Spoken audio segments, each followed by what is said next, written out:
Tulsa native and Muskogee citizen Joy Harjo has ended her historic tenure as U.S. Poet Laureate. Harjo was the first Native American to serve in the position and only the second person to serve for 3 terms. She joins us now to discuss her time served in that position and what is next for her. Joy, it is such a privilege to have you with us today. How are you? Well, it's good to be with you, and I'm doing fine. I'm doing well, thank you. I'm excited to talk about your time as U.S. Poet Laureate. What was that like? Well, it was certainly a surprise, but and very intense. It certainly upped the level of all of my interactions, but it brought me into a lot of different communities, and it was, I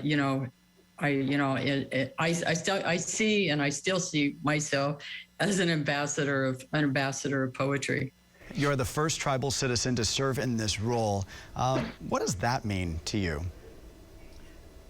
It was important. I think what I saw how me being in this position opened up a doorway for Native people and how people see Native peoples. I remember saying when I was in my early 20s and started writing that if my work did nothing else, I wanted Natives to be seen as human beings. And being the U.S. Poet Laureate opened that with a long ways to saying that, well, I always, I'm not the only poet.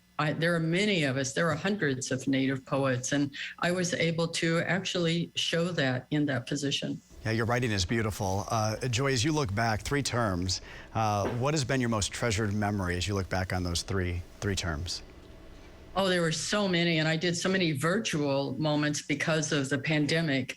But I think having my final event at the Library of Congress, Chief David Hill was there, second chief, and also a young Muskogee Seminole poet, got to perform with me at the Library of Congress, and that was incredible.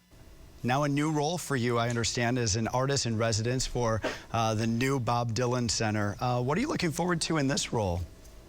I'm excited about that. Along with the director Stephen Jenkins and the whole staff are great.